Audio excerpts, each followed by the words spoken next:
Assalamualaikum warahmatullahi wabarakatuh. Nashkurullah syukran katsira bi qiraatil hamdalah ala hidayatihi wa taufiqihi alladzi nahnu na'isu biha. 22 tahun lamanya saya menjadi Widya Iswara, penata narasumber di Kemendikbud RI dari Provinsi Riau. Kami naik naik pangkat itu di LAN, Lembaga Administrasi Negara. Begitu susahnya untuk naik pangkat. Nah, selama saya menata guru-guru, kepala sekolah dan para pengawas 22 tahun, menata dari hotel ke hotel, dari wisma ke wisma, dari kantor ke kantor, menata tentang pendidikan. Nah, waktu itu saya mempopulerkan pantun yang bunyinya begini. Bagaimana aku bisa mencari kutu kalau aku dalam keadaan buta? Bagaimana bisa pendidikan bermutu tanpa menghayati wira swasta? Nah, jadi seluruh pendidikan silakan menjadi ahli politik, mau ahli apapun, tapi jangan lupa keterampilan berwira swasta. Kalau ingin mencari kutu, jangan disuruh orang buta. Kalau ingin pendidikan bermutu, tanamkan prinsip berwira swasta. Nah, inilah yang sangat penting. Jadi seluruh perguruan wira swasta, perguruan tinggi, perguruan swasta, perguruan tinggi negeri harus bekerja sama dengan pihak swasta, ditampung pekerjaannya, dicerdaskan otaknya di perguruan tinggi, dilatih bekerja sama, perguruan tinggi melatih tangan orang-orang yang akan dilepas menjadi sarjana terampil, tidak mengkhawatirkan lagi. Jangan sampai ada sarjana tamatan S2 mau minta bunuh diri karena menyodorkan pekerjaan di mana-mana tidak diterima. Kenapa? Karena dia tidak mandiri. Nah, jiwa mandiri inilah yang harus ditanamkan ke seluruh pendidikan yang ada di Indonesia. Nah, berapa lama kita dididik? Kelas tingkat SD 7 tahun, SMP 3 tahun dan 10 tahun, SMA 13 tahun. Masa tidak ada keterampilan sama sekali selama 13 tahun? Kalau berkebun sawit itu 13 tahun itu sudah memuncak buahnya, itu sudah memiliki kekayaan banyak. Ini sekolah sudah mengorbankan waktu, malah dimarah-marahi guru, dimarahi, apalagi belum lagi kecelakaan di jalan raya 13 tahun. Kok menganggur? Masya Allah, jangan sampai ada menganggur. Inilah yang sangat memerihkan hati, prihatin sekali kalau sarjana-sarjana menjadi menganggur. Nah, sarjana yang mempunyai jiwa menganggur ini ada yang berkesempatan jadi pejabat. Karena jiwanya itu pemalas, suka menganggur, akhirnya dia mengambil uang sebanyak-banyaknya, dia rakus untuk menutupi apa? Kemalasannya, untuk menutupi kerakusannya. Rakus ini luar biasa. Ini pendidikan karakter bangsa perlu diperkuat. Jangan ada rakus, karena kerakusan itu merusak segala-galanya. Pendidikan yang sangat lama, yakni 13 tahun ditambah lagi kuliah 4 tahun atau 5 tahun, 20 tahun dalam pendidikan hanya akan menganggur. Masya Allah. Ini kita dengarkan apa yang terjadi. 17 tahun kerja cuma 3 bulan, terus berhenti. 3 bulan lebih 3 hari, Pak. Kalau kamu kerja sampai 17 tahun, mungkin kamu sudah bisa menggantikan bos yang mecat kamu. Setelah itu baru kamu bisa merubah perbudakan, penjajahan, atau apapun yang tidak sesuai dengan hati nuranimu. Tapi makin lama aku kerja di situ, aku bisa stres, Pak. Kenapa lebih stres lihat kamu nganggur, cuma jadi beban negara dan keluarga? Masya Allah. Kamu nggak malu jadi pengangguran? Saat ini di Indonesia ada 10 juta pengangguran, Pak. Jadi aku nggak sendirian. Sontoloyo. Kamu ingat kan? Bapak sampai jual tanah supaya kamu bisa kuliah, terus kerja, dan hidup mandiri. Masya Allah. Awan, Masya Allah. Bapak sudah tua. Sebentar lagi mati. Bapak jangan ngomong gitu. Aku belum bisa menyenangkan Bapak. Makanya cepetan jadi orang sukses. Masya Allah. Aku janji, Pak, akan cari kerja supaya bisa menyenangkan Bapak dan bisa mengganti tanah yang pernah Bapak jual buat aku kuliah. Masya Allah. Bapak cuma perlu tanah 2 kali 1 meter buat kuburan. Tapi sebelum mati, Bapak ingin nggak kamu sukses? Karena dari 7 turunan keluarga kita, cuma kamu yang berhasil jadi sarjana. Masya Allah.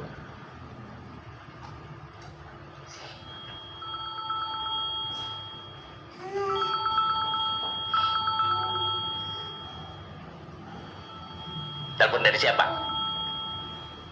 Bumi, Yang pengangguran itu. Masya Allah. pelukis, Pak. Karena nganggur makanya jadi pelukis kan?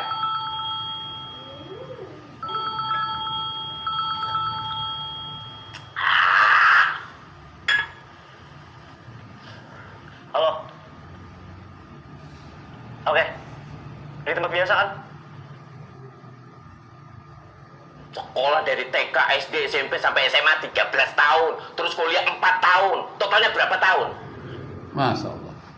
Jadi Bapak, Ibu serta saudara-saudara sekalian, banyak hal yang harus kita benahi jiwa kita di dalam hadis dhaif. Jadi jangankan hadis sahih, hadis dhaif saja karena didukung oleh hadis dhaif yang lain patut kita renungkan. Utlubul ilma walau bisin. Tuntutlah ilmu perdagangan sekalipun sampai ke negeri Cina. Jadi ilmu apa yang harus belajarkan kepada Cina? Kepada Cina industri dan perdagangan. Kenapa negeri Cina disebut di masa sahabat? Taruhlah ini bukan hadis tapi ucapan sahabat. Kenapa sampai terlontar ucapan itu dari mulut sahabat? Karena waktu itu sudah ada perdagangan antara Arab dan negeri Cina tentang poslin, tentang kertas. Karena menemukan kertas pertama di dunia itu adalah orang Cina, namanya Soailun. Nah, jadi perdagangan kertas itu sangat diperlukan sekali, kertas-kertas itu oleh negara Arab untuk menulis segala macam hal diperlukan. Kertas bukan hanya untuk menulis, tapi juga banyak keperluan-keperluan lainnya yang berkaitan dengan kertas. Ada yang berhubungan dengan bungkusan, dengan perdagangan dan bermacam-macam. Nah, jadi kalau kita sebut belajar kepada Cina itu pastilah dalam bidang industri dan perdagangan.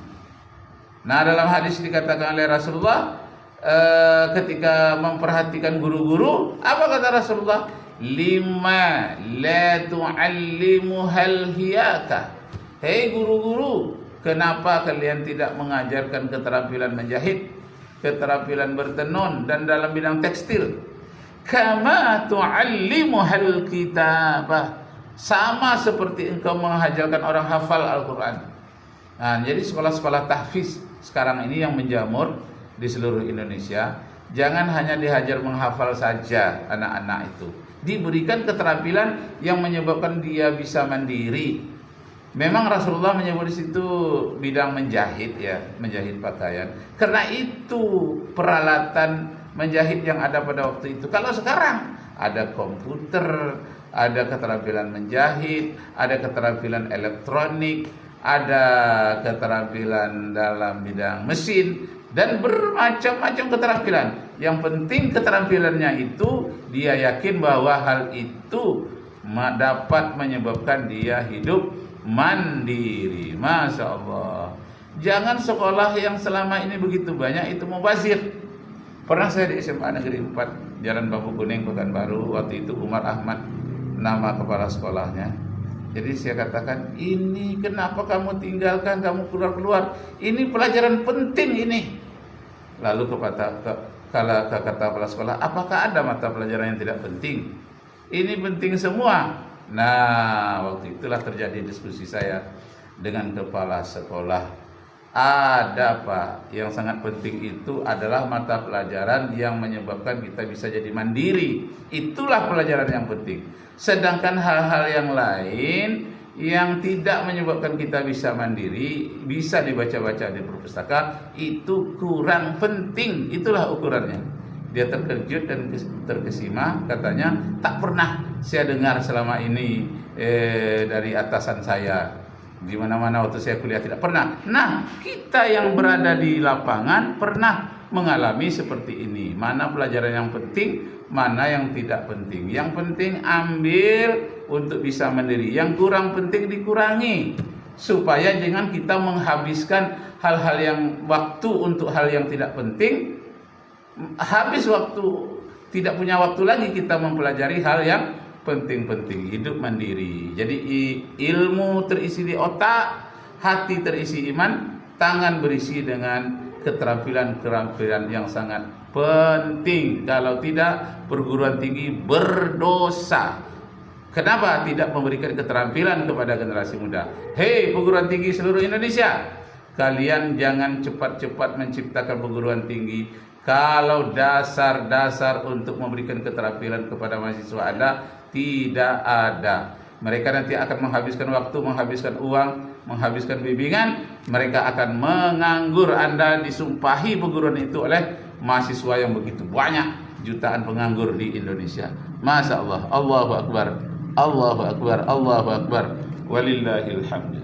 Allahu Akbar, Allahu Akbar, Allahu Akbar. Nah, Terus berhenti. 3 bulan lebih 3 hari, Pak. Kalau kamu kerja sampai 17 tahun, mungkin kamu sudah bisa menggantikan bos yang mecat kamu. Setelah itu baru kamu bisa merubah perbudakan, penjajahan, atau apapun yang tidak sesuai dengan hati nuranimu. Tapi makin lama aku kerja di situ, aku bisa stres, Pak. Bapak lebih stres lihat kamu nganggur, cuma jadi beban negara dan keluarga. Kamu nggak malu jadi pengangguran? Masya Allah. Saat ini di Indonesia ada 10 juta pengangguran, Pak. Jadi aku nggak sendirian. Sontoloyo. Kamu ingat kan? Bapak sampai jual tanah supaya kamu bisa kuliah, terus kerja, dan hidup mandiri. Awan, Masya Allah. Bapak sudah tua. Sebentar lagi mati. Bapak jangan ngomong gitu. Aku belum bisa menyenangkan Bapak. Makanya cepetan jadi orang sukses. Alhamdulillah. Aku janji, Pak, akan cari kerja supaya bisa menyenangkan Bapak dan bisa mengganti tanah yang pernah Bapak jual buat aku kuliah. Bapak cuma perlu tanah 2 kali 1 meter buat kuburan. Tapi sebelum mati, Bapak ingin lihat kamu sukses. Karena dari 7 turunan keluarga kita, cuma kamu yang berhasil jadi sarjana. Masya Allah. Mereka berkata mau ijazahnya asli. Nah, Bapak Ibu, saudara-saudara sekalian, saya pribadi punya keterampilan sebelum saya kuliah. Ya, keterampilan saya menjahit. Sebelum itu keterampilan saya ke sawah. Pernah kucoba berladang padi. 5 tahun mengorbankan diri sambil sekolah mencari rezeki ke Air Tiris pergi mengaji. Air Tiris itu ibu kota Kecamatan Kampar. Di sanalah saya pesantren dahulu. Setelah itu aku belajar menjahit. Setiap malam mesin digohit. Banyak halangan berderet-deret. Di dalam hati pedih dan sakit. Nah, jadi dari keterampilan mencangkul dipindahkan ke keterampilan menjahit. Kenapa? Keterampilan mencangkul itu hanya berlaku di desa-desa yang ladangnya luas. Tapi kalau keterampilan menjahit ini berlaku bagi semua daerah. Apakah desa terpencil, desa yang ramai, atau di tengah kota yang bertingkat gedung-gedungnya memerlukan tukang jahit. Itulah falsafahnya. Kenapa saya harus punya keterampilan menjahit sebelum saya kuliah? Bahkan melalui keterampilan menjahit itu saya dapat membayar uang kuliah saya. Allahu Akbar, Allahu Akbar, walillahil hamd. Wahai perguruan tinggi seluruh dunia, berikan keterampilan mandiri kepada mahasiswa Anda. Apapun nama keterampilan, yang penting dapat mereka hidup mandiri melalui keterampilan itu tanpa ada ketergantungan kepada pemerintah, ibu bapaknya atau kepada masyarakatnya. Dia mampu mandiri. Allahu Akbar. Arju minkum afwan in wajadtum fiha khata'at. Wassalamualaikum warahmatullahi wabarakatuh.